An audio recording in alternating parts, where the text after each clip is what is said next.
Vote ঘোষণার পর থেকে রাজ্যে একের পর এক আধিকারিকদের সরিয়ে দিয়েছে নির্বাচন কমিশন। মুখ্য সচিব, স্বরাষ্ট্র সচিব থেকে শুরু করে ডিজিপি, জেলাশাসক থেকে পুলিশ সুপার পরপর রদবদল করা হয়েছে। এই নিয়ে তীব্র আপত্তি জানিয়েছেন মমতা বন্দ্যোপাধ্যায়। এদিন চেতলার অহিন্দ্র মঞ্চে কর্মী সভাতেও এই নিয়ে বিজেপি ও কমিশনকে তীব্র আক্রমণ শানালেন মমতা বন্দ্যোপাধ্যায়। সূত্রের খবর, এদিন তিনি বলেন, আজকে আপনাদের সতর্ক করতে চাই, আমাদের হাতে কিছু নেই। আমাদের 3 দিনে 50 অফিসারকে সরিয়ে দিয়েছে। কোনো ঘটনা ঘটলে দায়িত্ব নেবে মোদি ভ্যানিশ কুমার। আপনাদেরকেই দায়িত্ব নিতে হবে। ভ্যানিশ কুমারটা ওইভাবে না বলে পালিশ কুমার বলো। তৃণমূলকে চরম পালিশ করছে। 40-50 জন অফিসারকে সরিয়েছে, এখনো তারা এলাকা ছেড়ে যায়নি। এমনকি যে জেলার এসপি কে নির্বাচন কমিশন সরিয়ে দিয়েছে, মমতা বন্দ্যোপাধ্যায়, আমার কাছে নির্দিষ্ট খবর আছে, ফোন করে সেই সরানো এসপিকে, অপসারিত এসপিকে, পুলিশ সুপারকে ফোন করে বলছে, আইজিদেরকে ফোন করে বলছেন যে এলাকায় নজরদারি রাখতে কে কি করছে, কোন বিজেপির নেতা কি করছে। মমতা বন্দ্যোপাধ্যায়ের কাছ থেকে ফোন যাচ্ছে তাদের কাছে। কয়েকদিন আগেই শিলিগুড়ির বাগডোগরা বিমানবন্দরের কাছে গোসাইপুরে ছিল নবম আন্তর্জাতিক সাঁওতাল সম্মেলন। সেই অনুষ্ঠানে প্রধান অতিথি ছিলেন রাষ্ট্রপতি দ্রৌপদী মুর্মু। ভারতীয় সাঁওতাল সমাজের তরফে দাবি করা হয়, শেষ মুহূর্তে অনুষ্ঠানের স্থান বদলের খবর পাওয়ায় অনেকে বিধাননগরে চলে যান। দূরত্বের কারণে আর বাগডোগরায় যেতে পারেননি। এই খবর পেয়ে বাগডোগরার অনুষ্ঠান সেরে বিধাননগরে আসেন রাষ্ট্রপতি। তারপর থেকেই বিতর্কের সূত্রপাত। রাজ্য রাজনীতিতে এই নিয়ে কম জল ঘোলা হয়নি।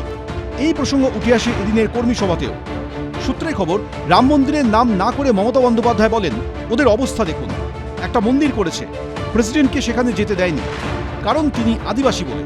গ্যাস সিলিন্ডারের সংকট নিয়েও বিজেপিকে কর্মী সভা চলাকালীন আক্রমণ করেন মমতা বন্দ্যোপাধ্যায়। ওরা গ্যাস দিতে পারে না, কিন্তু ইলেকশনে ক্যাশ দেয়।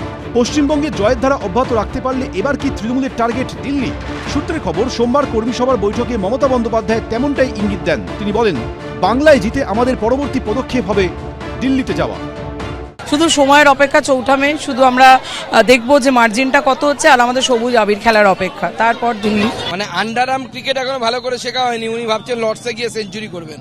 এ চলবে না, হবেও না। বাংলার মানুষও প্রত্যাখ্যান করবে, দেশের মানুষ তো আগেই প্রত্যাখ্যান করে দিয়েছে। দেশের মানুষ বুঝে গেছে কি স্যাম্পল এরা। এই স্যাম্পল দেশের মানুষ কোনোভাবে মেনে নেবে না। শুরু কর্মী সভা দিয়ে, এরপর প্রচারের ঝড় তুলবেন মমতা বন্দ্যোপাধ্যায়। সেখানে প্রচারে কি স্ট্র্যাটেজি থাকে সেটাই এখন দেখা।